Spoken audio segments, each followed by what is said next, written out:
Midnight on Earth podcast with your host, Jake Weaver. Engineered by Cedric Swan.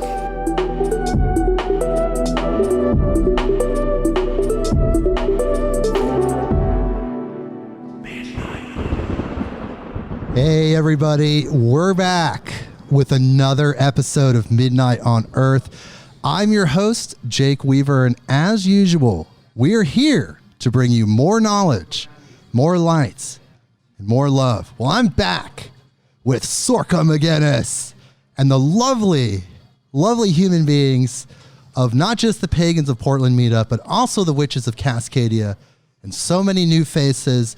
We're going to have another roundtable discussion. It's going to be so amazing. Thank you so much for joining us.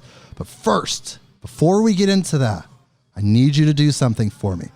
Follow me on Instagram at midnight_on_earth.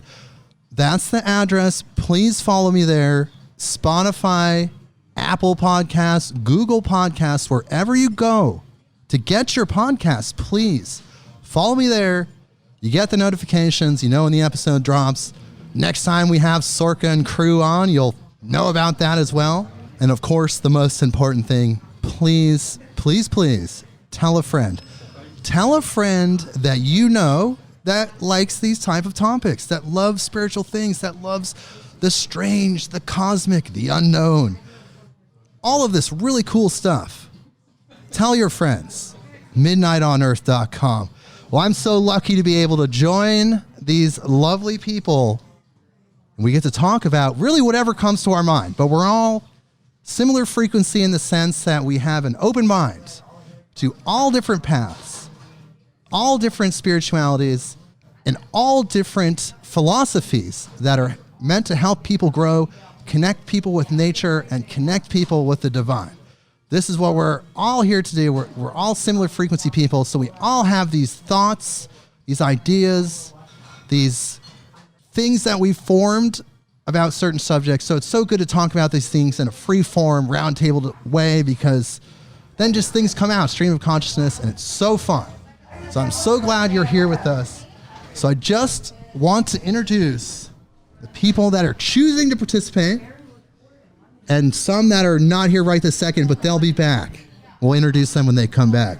So let me go around really quick, and I'm going to introduce Scott K. Hello, Scott. How are you doing today? Well, hi, Jake. I'm so glad you're here. This is his first time at the meeting. He wants to learn more. We're here to give him more knowledge. That's what we do. More knowledge, more light, more love. That's what we're here to do. Sorcha Macaonghais. How are you doing, Sorcha? I'm good. How are you, love? Oh, I'm so great. I just love being around you. It's such an amazing energy you have. It's infectious. I want to be at every meetup, but I'm so busy. I have so much going on. But I'm feeling super blessed to be here. Maybe we shouldn't use the term infectious right now. You're right. I'll edit that out. It's incredible to be around you. It's activating. And we have another participant. Her name is Rachel. I just want to say thank you, Rachel, for being with us today. Hello. Hello, Rachel. And Mimi Dixon.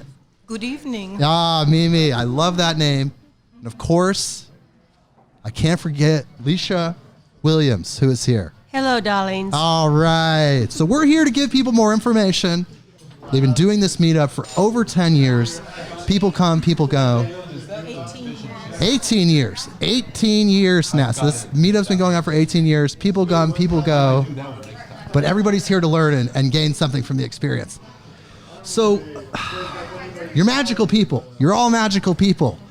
So let's talk about magic and all of its facets. So I'll go around. It's actually good. Let's start with the new guy. Let's start with Scott. What is white magic? What is black magic? And what do you think that means? What does that mean to you? Well, white magic is basically used to benefit others and yourself. Well, black magic does damage. That would harm people. Okay. And let's go to Sorcha. Oh, Sorcha's in the middle of something down. Mimi. Oh my gosh, I'm not the spokeswoman for all Wicca, but to me, it's sort of on a continuum. Okay. I don't like to divide things all up so much, but I do draw a basic one, and that is that if it's demeaning, degrading, controlling, effing with someone else's free will, then it's black. To a lesser extent, gray. Gray magic can be doing some benefit, but still doing a little controlling, and that's a real gray area, and hence gray magic. Green magic is talking about the earth, but to me, all Wicca is about the earth. Okay. All witchcraft is about the earth, and the beauty of it is that it's back to the sentience and the spirit of the earth and the energy and power of the earth, and it's also really, a lot of women are attracted to it because it elevates back the sacred feminine from its, I could go into the patriarchal and the thing between the saint or the whore in Christianity. Yeah, we just did an episode on the divine feminine, actually, Love that. just a couple episodes ago. So it's really empowering for those of us who are Awesome. female. Yeah, for sure. And for men too, because it frees them up from other things. Well, unfortunately, we have lived in a patriarchal dominated paradigm for centuries, perhaps millennia, but the balance is returning. The balance is returning. The divine feminine is becoming more integrated into mainstream society. It's becoming more, I don't want to say normalized, because it's more normal than something that could be normalized, but it's coming into mainstream consciousness more and more. And eventually it seems like we'll get back to that balance. We just had somebody joining us, somebody who was here on the previous episode. I want to introduce you. Tell me your name again. Liz. Liz. Tell me your last name. Fugate. Right. That's very interesting. I actually had a memory of you. Just the other day, I was driving down Fugate Road, and I said, and this name popped in my head. It said Liz Fugate. I was like, who is Liz Fugate? I was like, why do I know that name? Of course, it was because she was an amazing contributor to that episode, the Pagans Portland episode. Thank you for joining us, Liz. Super appreciate you being here. We're just talking about magic right now. We're talking about white magic, black magic, and all the various components. So we're going to shoot over to Sorcha. I think she's ready for me now. So let's talk to Sorcha. White magic, black magic. Tell me all the different magics and what they're about. There's just one magic. There's just one magic. What does that mean? And it's defined as different colors depending on its intent. It's like electricity. And so essentially it's like a polarity. So it's just it's the same thing, but just different degrees of separation, right? You could be at the highest point. Intention. Okay. It's all intention. I mean, like, electricity can be used for all kinds of good things, like recording this, or it can be used as a method of killing somebody. Yeah. Right. Interesting. So yeah. Magic is just this one field responding to the intention of the user. Yes. And we talked about other people's opinions about what black and white magic is. So if you're doing That's just a definition. Right. And so those parameters, though, the white magic, the black magic, the gray magic, those have been around for a long time. Yeah. I mean, people have used them. So there are just certain behaviors that would fall into the spectrum of magic, wherever it is. It could be on the darker side, the lighter side, or the gray. Is this beneficial, or is this detrimental to people, to Earth, to anything? Right. So if you're making something, if you're making a choice that's selfish, if you're making a choice that's like Mimi said, controlling someone else, that would be considered black magic. But the magic could be. Then what would you define magic as? An energy, like electricity is. And I think that what makes it magic is that we can't really define it, and that scientists don't know exactly what it is. Nobody knows exactly what it is. It's hard to quantify or measure or analyze. But So what that's about? why it's a mystery. But what about will? Where does will come into play when you're Intent, using? will, Okay, pretty will much and the same thing. So will and intent are the And same. necessity Necessity. is part of it as well to make it work. Okay. And it doesn't work like in Harry Potter at all. Right. I wish it worked like in Bewitched, where she wiggled her nose and her house was clean. You know, Wouldn't that be the best amazing? thing ever. It doesn't work like that. It's more like a nudge. But where does the magic come from? It's everywhere. It's woven into the fabric of in the universe. Yeah, it's just there. And part of being a witch is being able to sense it and utilize it. We don't make it. Right, but you can sense it. We can sort of sense it. And but then it's an imperfect science. And then you could focus it with your intent. Exactly. Wow. This is amazing. So let me ask you, Leisha. Let me scoot over to Leisha. Sorcha, that was incredible. Let's scoot over to Leisha. What do you think? Well, I am a newcomer. Okay. As we all are. Yep, I'm learning myself. I've always known I've been a little different, but I agree with what everybody has said so far. I think that between white and black has everything to do with what's inside of you, who you are, how good you are, how much you love humans, and I love humans. Me too. I do. And no matter how wrong they may do to me, I keep going back to them, and I can't think of anything wrongdoing. So I'm into the earth, and I'm just learning myself with gardening. Yeah. I'm loving it. Yeah, I was a cannabis gardener for a really long time. That's what we're getting, my husband and I as well. Yeah. Get into, yep. That'll really connect you with the nature energy. Yeah. And it's really healing to get in is. touch with that bigger field of energy, that So nature. big. It's so big. And I so love God and my universe. The universe has so much to give if you're willing to accept it, you know. It really does. Just let yourself just give it up. Yeah. Just give it up and it will take care of you. Isn't that interesting how Yeah. that works? It's like Yes. once you surrender to the understanding that the divinity is there to take care of you. It's hard though. It's hard because, you know, we all have tensions of, you know, being grumpy or being negative. But if you try to wake up every day and be positive, which I have a hard time, but I do, you know, Sure. then yeah, it will pay you. And everybody deserves happiness every single day. And same way with witchcraft and stuff. I only know white. That's all I can say. Right, I right. only know white. Right. Thank Yeah. goodness. I mean, I personally have never delved into black magic. I don't think I ever will. No. I look throughout my life and I've probably made some gray magic moments where maybe I twisted some Sometimes things. I want to, but you know, Yeah. because I'm mad. But yeah.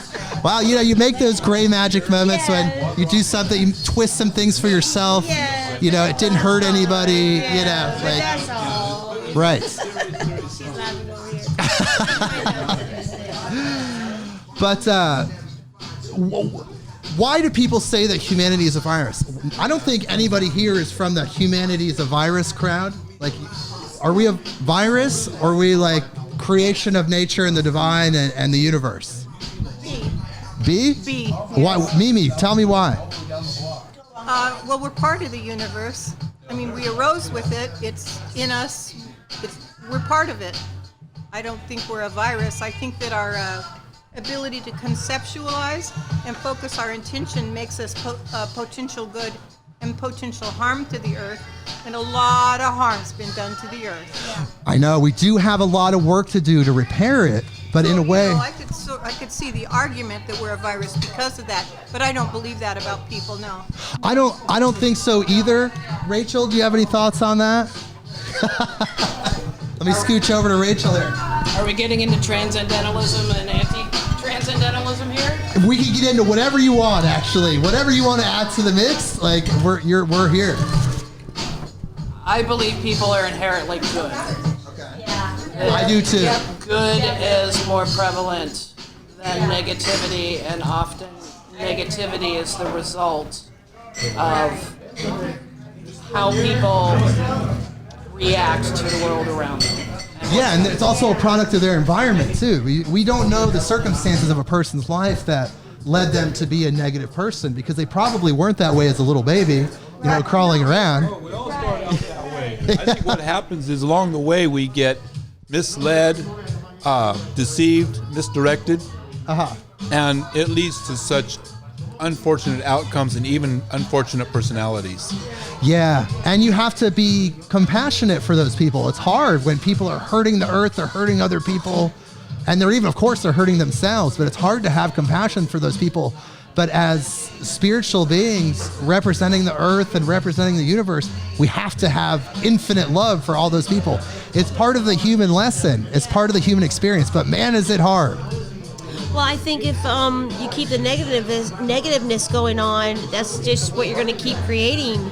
Right. And I think of all kinds of things to stand up and want to show a difference, As long as one person sees me doing a difference, I believe that it might continue on and on and on. Yeah, it's just an energy. one person. Right. Just one person, that's all. Because if we all do it, it incrementally adds up. Yeah. And then the effects of that one situation could have ramifications you have no idea. Yeah. It could be bigger than you could possibly imagine. Definitely.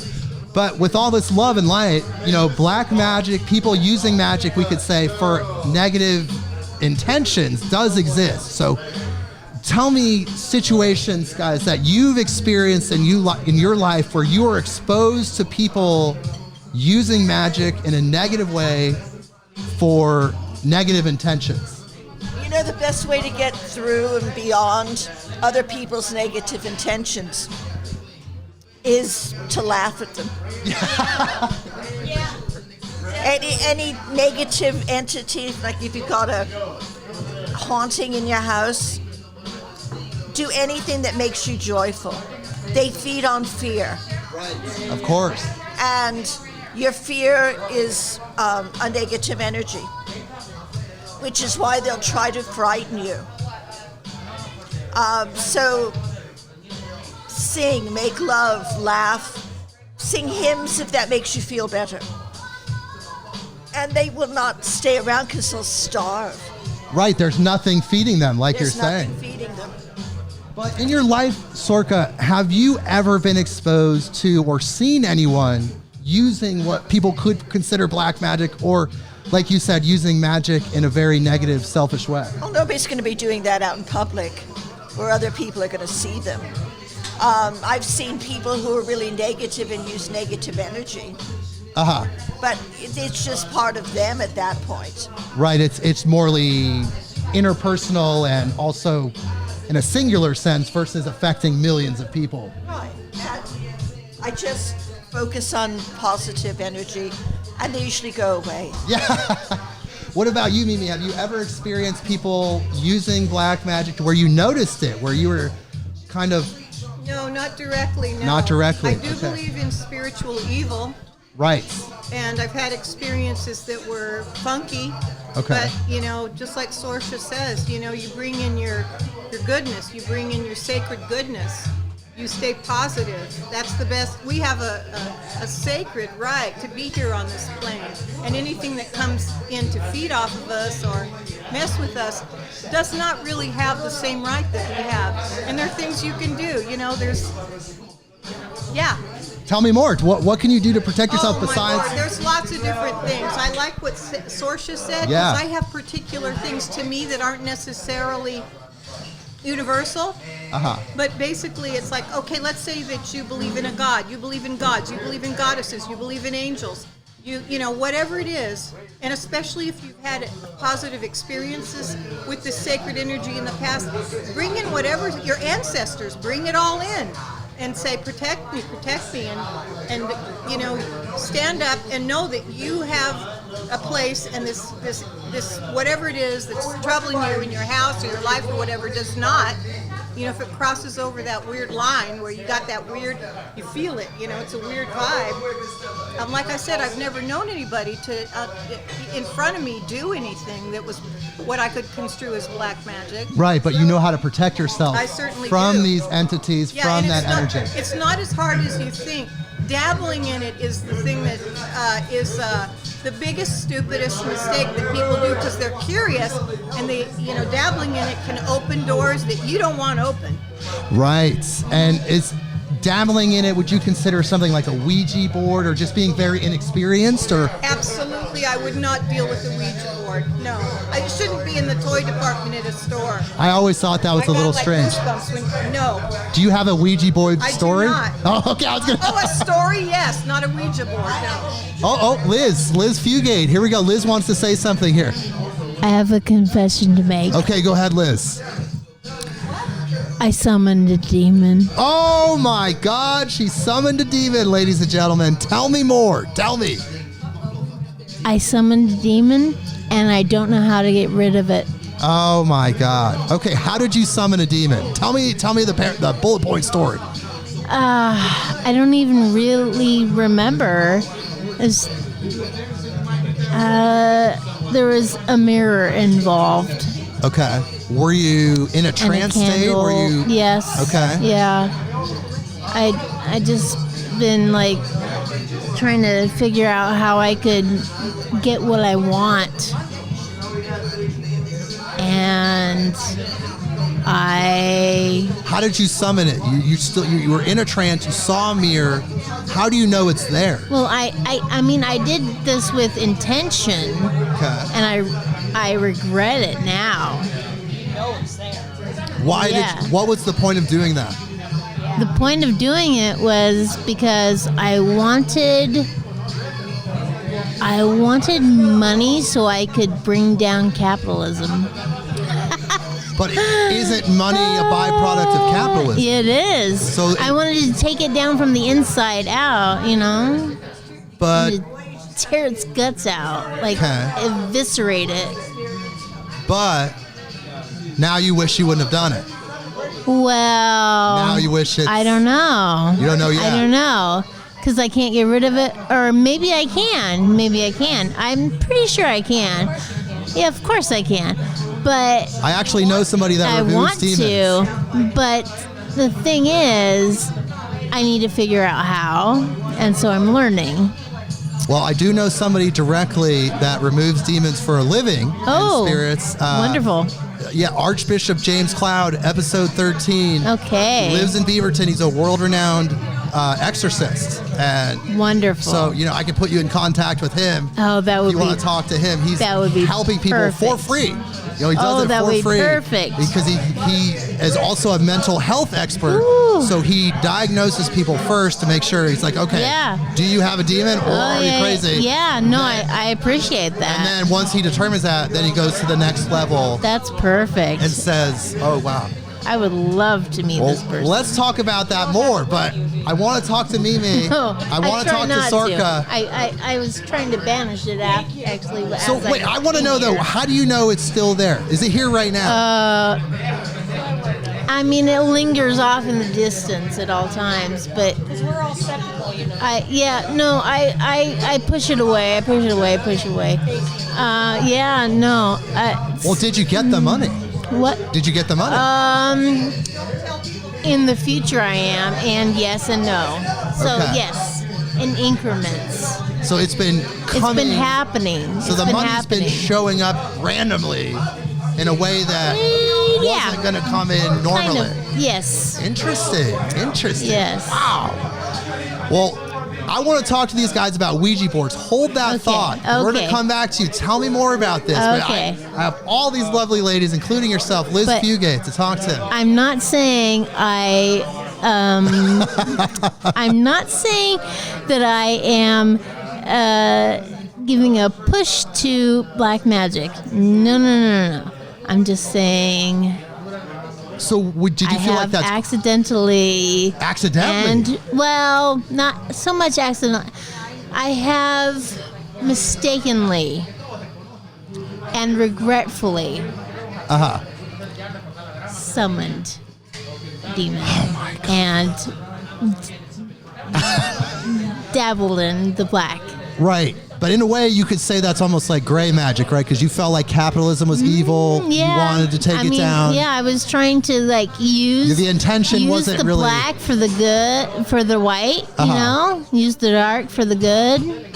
But then now you're still not sure yet. Still unsure. I don't know if I'm in over my head or not. We'll find out. We'll find out. Okay, we're going back to Ouija boards. Thank you, Liz. That's incredible. We're going to talk to you more about this. Okay, we're back to Ouija boards. We're going to hear a Ouija board story from Sorcha and Mimi. Okay, here we go. Sorcha McGinnis, her Ouija board story. I've been a witch for 60 years. Okay. I have never summoned a demon. I wouldn't. It's a dangerous way to start. You have to know exactly what you're doing, and nobody does. Right. Nobody knows exactly what they're doing with demons. And I suggest you stay away from a Ouija board if you're approaching it like it's a game. Even though it's made by a games company. I know, isn't that amazing how they don't play very strange with a Ouija board.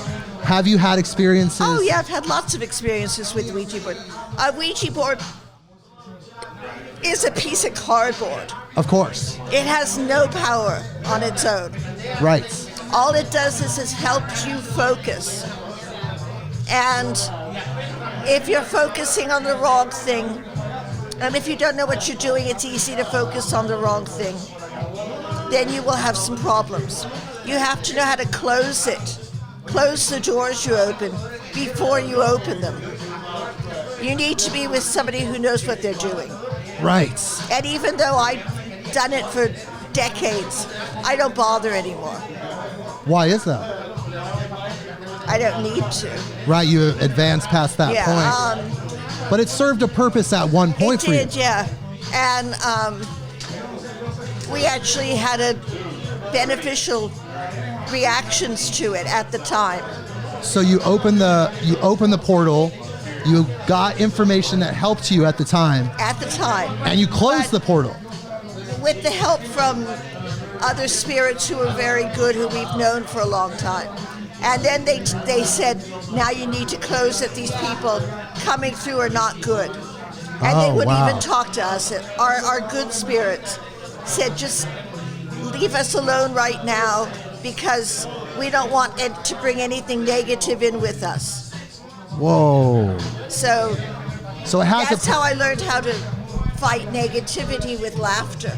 So would you just recommend not using a Ouija board at all? There's other tools, there's other ways of divination. But I also recommend not giving it any power by saying, oh, Ouija boards are evil. No, Ouija boards are just pieces of cardboard. They are not evil unto themselves. However, they can facilitate unwise expeditions. Right. And inexperienced people like kids just opening up these portals and they even think they summoned a good spirit and they're just being messed with. Vulnerable. Yeah, well, let's go to Mimi Dixon here. Kids are particularly vulnerable too because they're curious. They're still open. It's like, this is how stupid it is. It's like, let's run through an unknown neighborhood at night and fling open a door and ask whoever it is to come out and answer your question. It's like that, only dumber. Right, because it's so much more powerful. And I kind of worry that we're talking about it because it's making it sound sort of like, ooh, dangerous and sexy and glory and stuff. And it's really, there's other things people can do. You know, they can learn to do energy work. They could use, I would even say that learning to use an oracle. Like the oracle cards and things like that? There's lots of different types of oracles. They work in the same way, you know, and they're fun. And if people are experimenting with stuff, I'd bypass the lottery for what's going to come through your little portal into your dimension and just, you know, do something else with the oracles. So there's other ways to do direct work to create a direct contact with high frequency beings versus attracting with high frequency what? Beings versus attracting lower frequency. Okay. Absolutely. Okay, good. Have you had any personal experiences where a Ouija board scared you? Oh yeah. Tell me about it. Oh God, I don't want to. They were horrible. They weren't all horrible, but there were a couple of really terrifying ones. And one of them was very tricksy. And it sounded really nice at the beginning and asked us to do some things. And we were running around the house doing what the thing asked, and all of a sudden looked at each other and said, what the hell are we doing? And we went back and said no, and it completely flipped, and it started being really abusive and angry, and that was pre-Wicca for me. That was a long time before. That was being young and dumb. But did that help activate you on your spiritual path, on your personal journey? I'm not sure that it did. It terrified me. Might have made you go the other direction. I think it came a little older when I was looking at my situation in life and seeing what is it that I have control over or not. And I don't mean control over other people, but within my own sphere, because my physical self, my emotional self was not safe. I couldn't change my circumstances because I had kids, but I could change work on my spirituality, and it gave me a lot of sustenance, love, healing, visions, the whole bit. So it was like a lovely, tactile reality for me. I mean, right away. Okay. People develop in different ways. But for sure. That was my reason for coming to it. Okay. And what about you, Leisha? Tell me about your spiritual journey. How did you come to magic and Wicca in this part of your life? I did a Ouija board with my friends. I think I was about 10. Okay. And I'll never forget it. We're sitting on the floor in my room, and we're drinking Slurpees, and we're playing around, and I've always, like I said, known things around or whatever, but I took a drink of my Slurpee, and it spelt out cold. And so I just kind of knew then to, of course, being so young, I didn't shut it down or anything. But as I grew older, and now I know that it wasn't good. Right. Yeah, it just wasn't good. Well, I haven't touched one since. Well, what about spirituality in general? When did you start to develop your own personal connection? I was agnostic for many years. And then what switched you out of that? I was walking down the street one night, and I was crying, and my life just felt really bad. And I just said, if there's a God, please let me feel you, you know? And the rain stopped, and I'm not kidding. The rain stopped, and my crying stopped instantly, and I believed ever since. Wow. And it's beyond religion, right? It's something bigger than religion. It's something bigger. I did not believe in a higher power. At all? At all. Oh, wow. And I do now. Oh, that's amazing. Isn't that amazing? Yeah, unbelievable. That's all I can explain about it. I mean, it's just, it was wonderful. Well, what about you, Liz? You seem like a spiritual person. I am. You're summoning demons, but you also have so much good qualities. Yes. You know, you're doing all these things. Of course. When did you become an activated person? When did you start to delve into spirituality and magic and stuff? What was the trigger? What was the big trigger? I mean, I've always been into it. Okay, since you were very little. I can't remember what triggered it, really. But certainly being, no. Was there a time in your life where you felt something for the first time, when you felt magic for the first time? Well, I mean, I do remember when I was 7, going to the theater to watch Fantasia. And that just opened you up to all this potential. Maybe a little bit. That was the first There's scene. a little bit of Mickey. Yeah. And I loved music, you know? Right. So that was something. And then, you know, when I was 11, I was really into history and exploring that connects to my past lives. Sick. So those things were like the first foundational moments for you. That was kind of like your first steps What about you, Mimi? When was the first time that you felt magic in your life, where you noticed something that was not just like a spiritual experience, where it was something where it was actually changing reality? That's a good question. I'm going to have to think of that for quite a while. I'm going to have to think on Okay, that. ponder that. Sorcha, are you ready for that question? When was the first time you felt magic in your life where it activated you and it helped you become this person 60 years down the road? Yeah. What was that initial awakening experience? I always knew I was a witch. Okay. Watching Disney movies. That's what Liz just said. And it was the witch I associated with, not the princesses.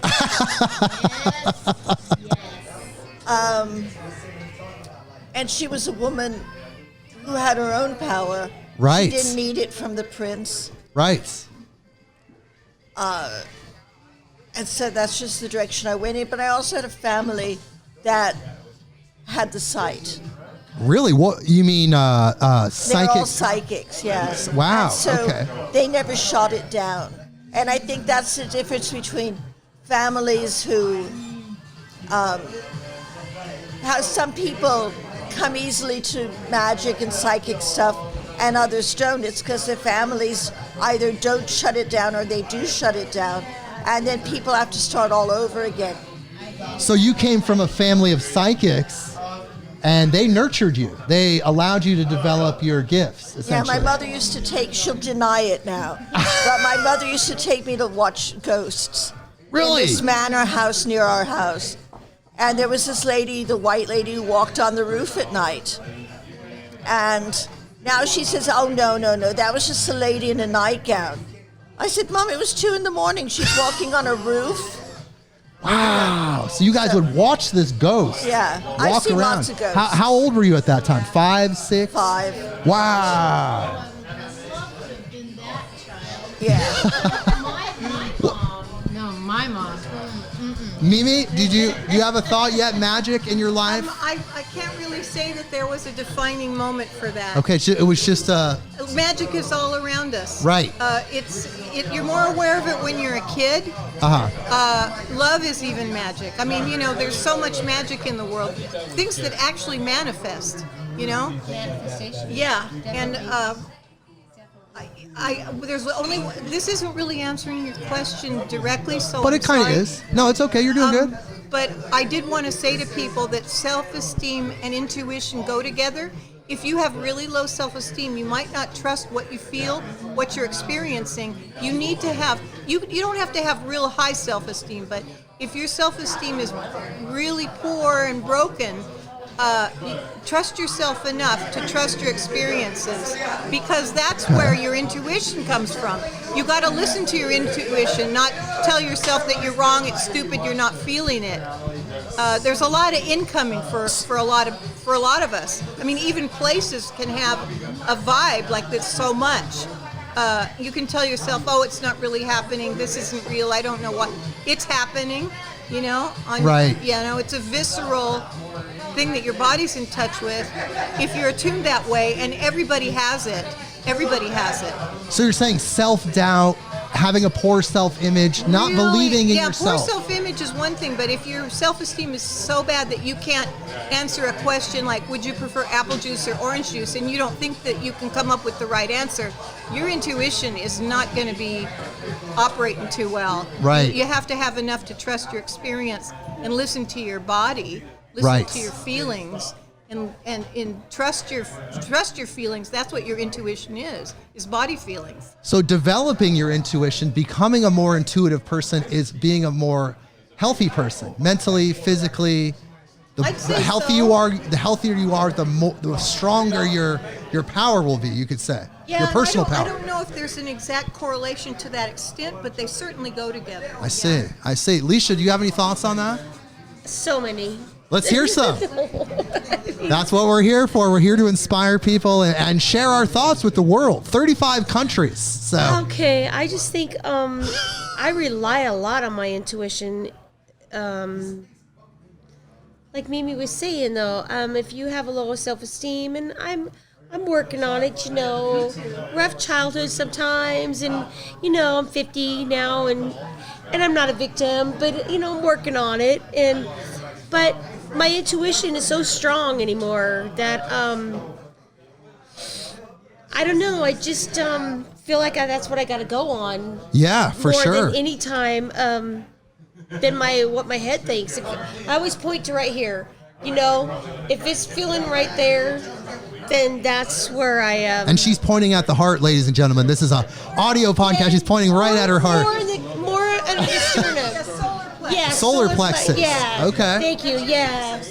Yeah, exactly. And, there is that energy center there, but there's also the heart brain too, if you're aware. Sure. Yeah. Right, so there's so much information coming from that area of the body. That just came naturally to me. I didn't study this or nothing. Like I said, I'm a newbie, Oh, yeah. This is my first meeting. Wow. Yeah. Well, you're experienced in life. We're all here experienced in life. I love this. I'm just on cloud nine, really.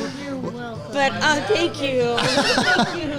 Sorcha, did you want to add to intuition and how people can develop their intuition? Coming from the family I did, where I got the experience of having my intuition acknowledged and welcomed, I think that's important. That if your family shuts you down all the time, your intuition is not going to grow. Right. You're not going to feel any or confidence in it. Well, let's say you came from a family where they did not nurture your intuition, but you're at a stage of life now where you want to develop your intuition. You want to do more. What are some things that people can do if they're just starting out to do better to strengthen their intuition? It's like a muscle. Okay. Just use it. If you feel it, listen to it, and live your life according to it. And I think it's a good idea to catalog those experiences where you feel intuition and you made the wrong choice, but you remember feeling the intuition, so when it shows up next time, you remember that feeling and you trust that feeling. Right? Would you say that's a good exercise? You could write it down. That would be a good tool. Right. Ladies, over here, do you guys have anything to add to intuition? Rachel? My background comes from a non-nurturing family, and who I am has always been very connected, sensitive, and the results of non-nurturing and not knowing how to handle being a being in a world that discourages that.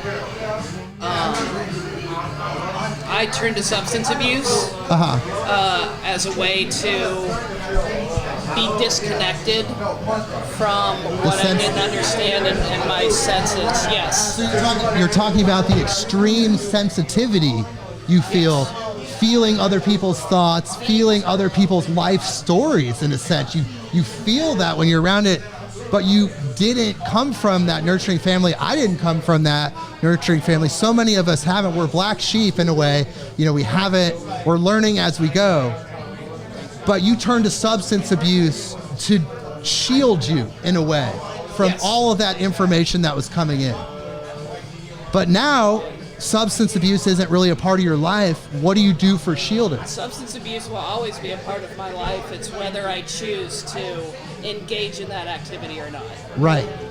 So I am sober for a long time, and being here is part of my journey that I feel is right for me. And I know enough to know that I don't know. So that's one of the reasons I'm here. So what do you do for shielding now? Like right now, like you feel over... Retreat is my only... Your only option? Yes. Okay. It's an ineffective survival pattern that I'm trying to break. Well, after the podcast, we're very similar. I'll tell you some suggestions that I have. I dealt with something similar in my life, and I'll tell you some of the things that I use for shielding as an extremely sensitive person. Scott, you've been so quiet here as our incredible new guy, but still participating energetically. Do you have anything to say about intuition and times you've used intuition in your life? No, I really don't have any kind of experience or insights to add. But you do have a lot of life experience, right? Yes, but not much of it has been good. Okay. I mean, that's why I'm here. I'm here to hopefully to learn something. Okay. Well, you are. You're learning now, right? You've probably gained already. And there's so much more. There's so much more. And there's a huge support system of all these incredible, magical, loving people that are here to serve humanity. You know, they're willing to share and help with you. So what else can we talk about? Where should we go with this? What's another topic that you feel people should know in the magical realm, in the witchcraft realm?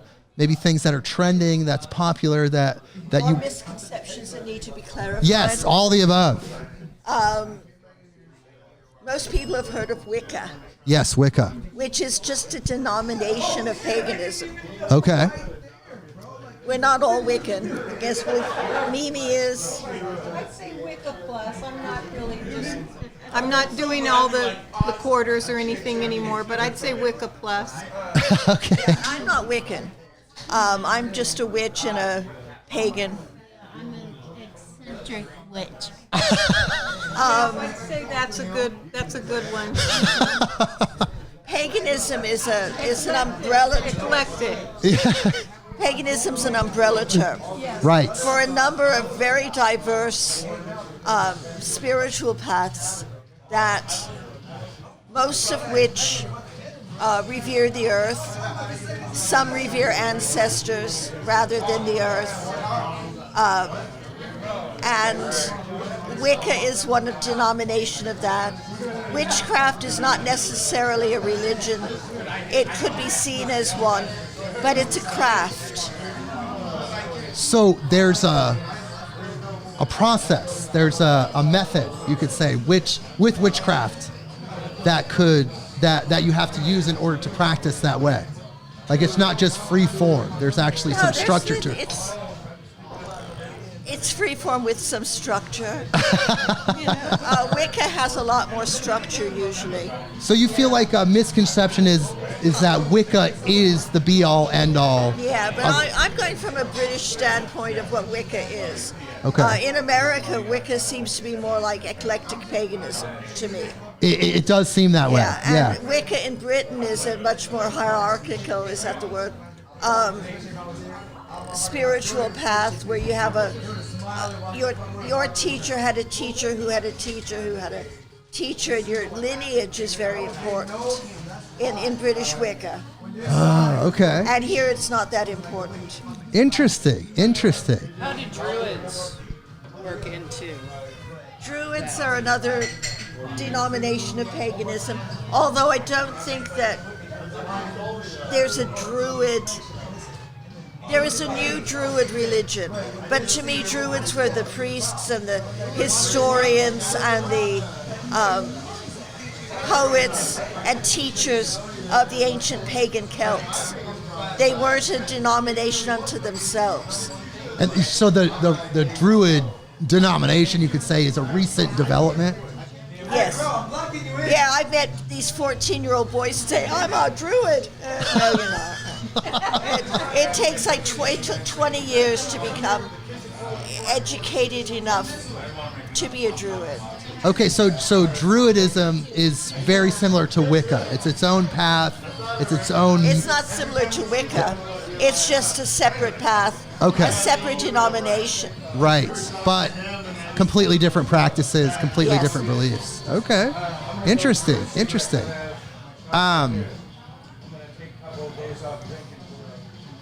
And not all witches are pagan. Right, we did talk about that last time because, Yeah. everybody has different beliefs and they have different things, but it's all about using this energy that's there. And My mother's a Christian witch. right, yeah, there's definitely a contingency of Christian magicians, Christian witches. It's because it seems like that the Jesus story, like it seems like Jesus was the original witch, maybe not the original, but very old. Well, kind of magician. He was a magician, yes. He was tapped into all of the... Wait, what's that, Liz? He turned water into wine, Yes. didn't he?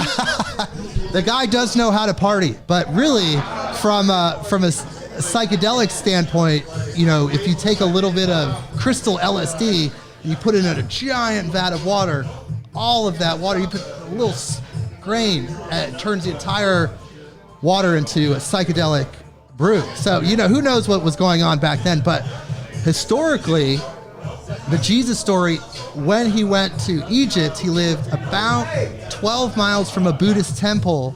And then on top of that... In Egypt, there was a Buddhist temple. That's correct, yes. 12 miles, thousands, during Jesus' time, maybe not the entire Egyptian history, but where, the 18 to 30 years, there was a Buddhist temple 12 miles from where they supposedly lived. And of course, he was initiated into the Egyptian mystery schools.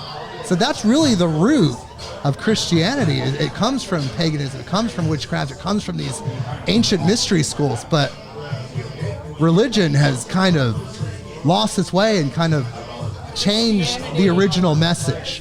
Christianity incorporated paganism with Constantine. Right, exactly, yes. And when Constantine made Catholicism the state religion, it became this other thing. But he had to attract all the pagans that were there. So they changed the pagan holidays, they changed the rituals. The And pagan holidays. They were the Borg. the Borg. Yeah, it's awful because Christians, traditional Christians would tell you that Catholics aren't Christians. They're like Mormons or Jehovah's Witnesses. They're just another fractal kind of thing. Like the evangelicals will tell you that. Yeah. But they're not the traditional Christians. The Catholics are. But what was Christianity around prior to Catholicism? Could you think about the There Gnostics? was no Christianity prior Well, to. what about the Gnostics, though? And the first 100 years after Jesus died, when, you had the apostles traveling around. I mean, they had a completely different... Wasn't Paul or Peter the first pope? I don't know enough about that. I think he was. That he was the first pope. And so... But they did kind of, they banished the Gnostics, who had a different interpretation. They had even a goddess figure of Christianity, Sophia. Yeah. We talk about that. Well, the Jews had a goddess figure as well. Yeah, Shekinah. Asherah. Oh, Azra. I was thinking Asherah. of Shekinah as well, I think. Yeah. They had that. But then, of course, it got banished. The goddess component got banished over history. But so what about you, ladies? Is there anything that you feel like people should know about magic, about witchcraft, something you can give people that are listening that maybe you feel like could benefit them? I'm not sure. I'd say trust your feelings and get in touch with your feelings. Sit with them and be quiet and be compassionate and honest with yourself about what you're really feeling. You'll get a lot of insight into yourself. And if you haven't grown up as a sensitive person, we're all sensitive. But if you haven't grown up with that being nurtured, don't despair, because it is like a muscle, like Sorcha says. And you've certainly developed other things, like say that you're traumatized and you became hypervigilant. There's a flip side of that vigilance. There's a sensitivity and a focus there that you can also use in your intention and your magic. You just don't want to be hurting yourself or other people. Right. So we're all sensitive. We all have this ability, but you have to take control of it. You don't want other people to control you. And I wouldn't worry so much about control. Go ahead, Sorcha. But not everybody should be a witch. Really? Right. That- We're not like Christians that think everybody should be Christian. Not everybody's on that spiritual path. And we're all on different places on our spiritual path. So- On different paths. So most people should not be Christians. So should what? not be witches. What do you think are some indicators for a person to let them know that they are on the path to witchcraft and that type paganism in that world? That kind of interest. They have an interest in it. That's the first indicator. Yeah, that it intrigues them. They're attracted to it in some way. So they should follow that. If they feel like it. I have discouraged more people from being a witch then I've encouraged. Right. Because it's such a specific path. It really is And something it's not to be taken trivially. It is not easy. No, it's not easy. It's not going to make you more friends. You're likely to lose friends. You're likely to lose family members. Right. And is it because they're not okay with your lifestyle, or is it because your frequency just shifts and you're No, it's because they're not okay with it. They've heard misconceptions from their churches that witches are Satan worshipers. Most of us don't believe in Satan. I know, I realize that. Yeah, it's really interesting how that is. And we certainly don't worship negativity. Right. Yeah. But you know, there are people out there though that are using magic, they're using their intentions for very dark, negative things. Sure. I mean, they're out there. I wouldn't hang out with them. No, but I mean, we And have. if they tried to mess with me, they'd be sorry. That's for sure. That I definitely believe. But Leisha, did you want to add anything to that?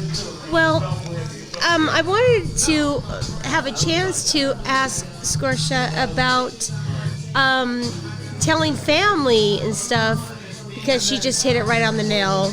I come from a family of witches, but my mom, on my mom's side, and she knows, but she won't accept it. And so it's hard to... I'd avoid using the term witch and pagan, and I would just explain what you believe. Yeah, it's all good stuff, and then they freak out when they hear words. Yeah. Preconceived notions of what witch and pagan mean, and it's not accurate. So just tell them what you believe. Say, I find God in nature. Just be strong with it. Yeah. Yep. Because and one last thing, our sure. energies are so awesome. They're so Yeah. strong.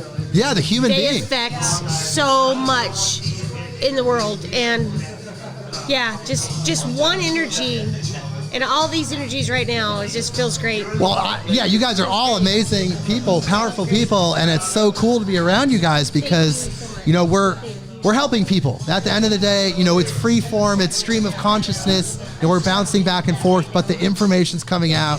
It's helping people. People are going to listen. They're going to gain from it, gain what they need. If anybody listening has questions, ask Jake and he'll get the messages to us. That's right. You can email me, contact@midnightonearth.com. Email me next time we do a meetup like this where they invite me and I'm allowed to come. I'll have all of the questions that you submit, and then we'll talk to these wonderful people or whoever's there at the time and get their thoughts on that. Yes, Rachel has a question. What should be done to prepare yourself before dabbling in things you don't necessarily understand, like any kind of casting or candle magic, any of that? Because there's so many potential for negative consequences if you don't know what you're doing. So what should you do to prepare before taking that next step? I wouldn't start off with doing magic. Me too. Yeah, absolutely. There's a lot to learn about ethics, about history, And about energy.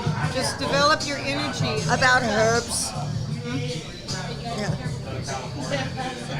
So, like, people say, oh, I'm going to be a witch. What's a good spell to start with? None. Yeah. So really preparing yourself would be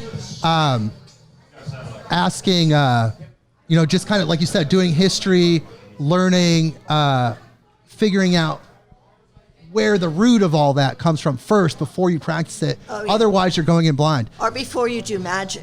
Yeah, because, you know, Yeah. we talk about that in the psychedelic community, that you have to educate yourself. You have to understand these psychedelic drugs and what other experiences are before you take the plunge. Sometimes taking the plunge can be okay, you know, depending on the circumstances, but it's better if you have the knowledge, the history, the understanding. Exactly. So then when you go into those dimensions, when you start to expand, you get bigger and you're learning more and you're growing, you have that context, you have that frame of reference, so you don't get scared, you don't get lost, and you don't allow yourself to go to those lower frequencies that are going to stop your development. So that's something we talk about in the psychedelic community as well. It's all magic. It's all the same thing. And that was what I was told back in the 60s when you're going to get loaded, do it with somebody you trust. Yes, setting, love. Safety, but also be aware that when you are altered that way, your crown chakra is blown open. Right. So, there's that to think about. I've had many crown chakra blown open experiences. That can be potentially wonderful or potentially whoa. Yeah, you're kind of riding the edge depending on the potency, depending on the experience. That's why it's so important to have that experience. So that way you don't fall into those traps. And it's important to have something to call upon that's strong and good. Whatever something you experience is really strong and good. It could be angels, it could be gods, goddesses, ancestors, spiritual guides, your guardian angels. I know I'm talking angels and people might be confused. No, not on this show. Okay, yeah, okay. We've had a lot of angel episodes already, and people are well educated. I mean, with the witchcraft and angels and stuff, but angels predated Christianity, and I don't have an issue with Jesus. I do have an issue with the church. Of course. Well, the modern Christian church, I mean, like me and Sorcha were talking about, the Gnostic, the original version is so different, and there's mistranslations, there's misinterpreted metaphors, there's all these things that have been lost to history. Yeah, but baby versus bathwater. Yeah. They've created something that maybe wasn't the original intention, or somewhere buried under all the shit. If you can filter it all out, then you might be able to gain something really positive from. If you get back to the central focus of most religions, it comes down to the golden rule. Loving each other. No, do unto others as you.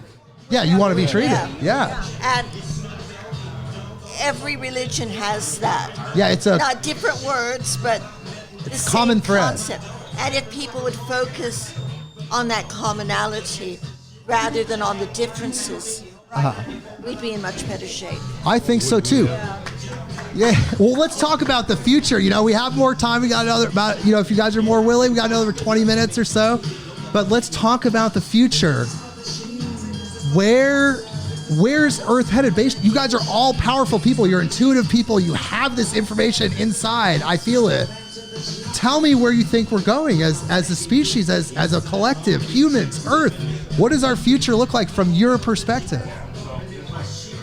Sorcha. Well, we need to clean up the environment. Damn right we do. Or nobody's going to have a future at all. And I think that environmentalism is the key.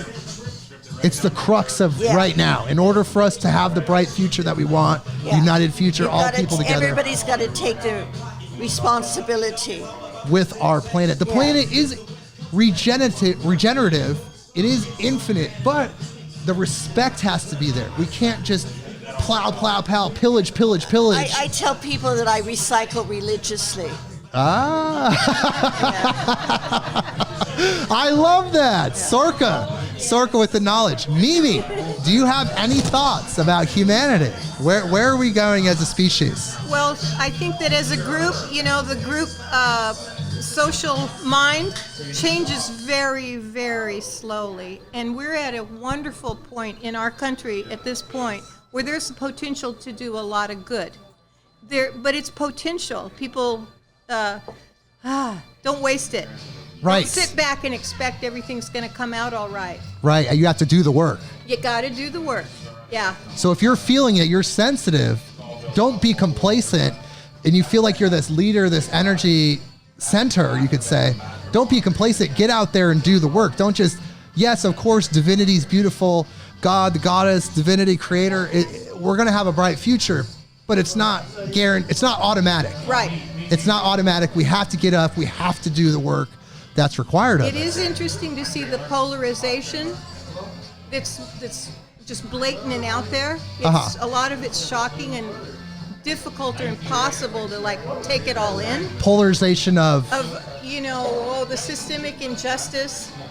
And you see these acts of violence on television. You see people addressing it. I think it's helping the overall consciousness, but never assume it's a done deal one way or the other. Right. For me, social justice, I know that, I love the earth. I believe and feel the earth, experience the earth to be sentient and sacred.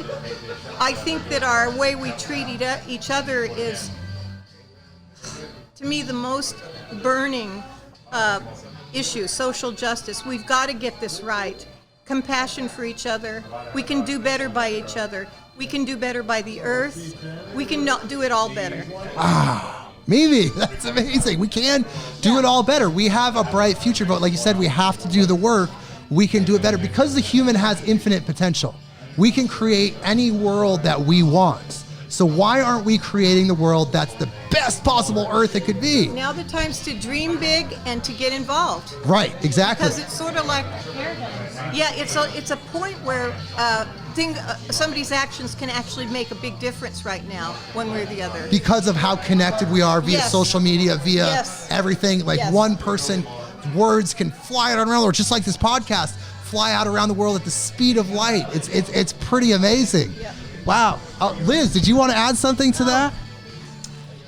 Time travel. Really? Time travel. So you think in the future, time travel is going to be a big situation. Tell me more. Yes. Liz Fugate, tell me more. I don't know. What can I tell? So let's hear, what do you think's in store for humanity? What does the future hold for us? Where are we going? I think some of us are smart and some of us are dumb. I agree, 100%. And I think time travel will be something. So it'll be utilized in the future in order to what? Direct timelines and change? Yes. To change reality? Oh, yes. Kind of like the Mandela effect on crack or something? If you want to say that way. Because it'll be changing so radically, you'll think it's solid, but then somehow people will be messing with the timelines. I don't want to say too much. Okay, let's hold that. We'll come back to Liz. But time travel. Time travel is going to be a part of our future. Leisha. Look for the doctor. Doctor who? Leisha, what do you think? Where are we going as a species? Humans, what can we do? Well, I just got one simple thing. Garbage. Please, everybody, do your part. I'm picking up your garbage. Don't throw it down. Don't just care. Exactly, care, because everything adds up. You live here on this planet along with me, and do you treat your home like that? I watch people eat out of their cars and throw their garbage out the doors. Right. They're not treating their cars like that. They're not treating their homes like that. Garbage is really affecting us big time. And just please, just pick up after yourselves. That's all I'm asking. Well, just care. Throw your garbage away. Right, care, because like she's saying, this planet is our home. This is our home. Your mess. Just because you're outside of your house doesn't mean you can mess everything up. That's something that's been coming up a lot on the podcast. We've been called, I read an article, I'm sorry to interrupt you. No, go ahead. I read an article a few weeks ago that Portland, Oregon has been called the trash city. Is that good or Trash bad? Is that city. good? Because we recycle so much, right? Oh, no, because there's... That's funny. We are in the number 5 in the nation, I think it said, for being dirty, trashy garbage. Oh, well, it used to be better than it was. It used to be so clean here. I know, it used to be better than it was. It could be because of the COVID situation and what we're dealing with right now, rampant homelessness. No, it's not. Don't quote me on the, but I read that we are called the trash city. Well, let's clean it up, Portland. Yeah. Well, this is something, like I was saying, that's been coming up on our podcast a lot, is that our Earth is our collective home. And we disconnect from the Earth, and we have to reconnect to that huge understanding. But also a thing that's been coming up is that not only are we a family ourselves as humans, but every being, angels, aliens, all the beings that are out there, we're all multidimensional, interdimensional, we're all just one big happy family. And that's something that was, in a way, of course, it's always right there, but it was new to me at the time when I was talking with this guest about that. And we're just all this one big happy family, and we have to reconnect with our family that's out there, our angels. There's nothing separating us from each other, really, at the end of the day. The higher beings, the lower beings here on Earth, we're all just this one pool of energy, this one pool of life. And that applies to out in the galaxy as well. So reconnecting with our Earth as a home, but then also a point that's been coming up is reconnecting with all these beings as members of your family, which is such a powerful, powerful thought. What are your thoughts on that, Sorcha? I don't think we're such a happy family. But we can work to being more happier, right? Yeah. There could be dysfunctional family members. There are people who are anti-environmental. And It's insane to think about. There are insane people out there in the world. Yes, I mean, but some are anti-environmental for political reasons. Which is really rooted in personal gain. Yeah. So then that's black magic, right? In a way, some people would say that. Some people might say anything. I wouldn't say that. It's just politics, selfishness, which is awful. Lack of self-awareness, and a lot of times it's just, they're striking out against something that's really their own issues that they aren't even really going to admit or try to delve into, and just blame other people and try to control things. It's kind of pathetic. So do you think because of those people, that people like us are here to help heal the collective in a general sense? Those people, like you said, they're lost, they're hurt, they need healing. If they had the correct healing, then they might be able to change their life around. There might be people, high frequency, loving people just like us. So That's an awful big responsibility to put on us. But And remember, there's free will. right, there is free will, but is that part of our role? I mean, obviously we're here to help people, so I mean, we are all Be the healers. change you wish to see in the world. Right, there you go. Gandhi. Yeah, That's well put. it's not original. I'm sorry, what did she say? She said, "Be the change that you wish to see in the world." The famous quote from Gandhi. That's so powerful. That's leading by example. Right.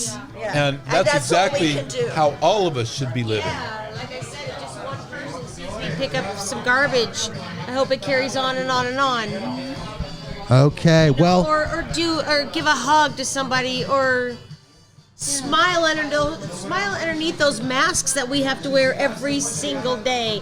We can see the cheekbones up there like that, We can see those.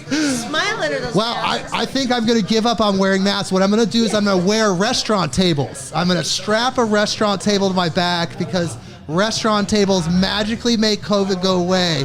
So you can strap a restaurant table to your back. You can walk around. If anybody says anything, say, "Dude, I'm at a restaurant table. Clearly, hello." Like, I like it. That's good. but and all humor aside, but we do have to reconnect with each other. It's such an incredible thing that we're here doing this. We're wrapping up the podcast. That was such a great way to end it. I want you guys to tell everybody out there one more thing before we go. One more thing that you want to tell people that before we go, before we say goodbye to 35 countries around the world. Tell these people something before we go.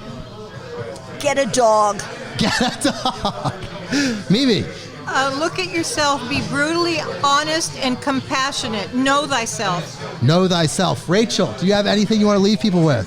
Not at the moment. Not at the moment. Just, you're happy to be a human. You love those people. Yes. Okay, there you go.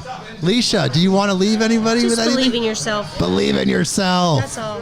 And Scott, since you're right there, do you want to leave something with someone? Yeah, there is one thing. Okay, here the we go. most profound thing Jesus ever said was, "Do unto others as you would have them to do unto you."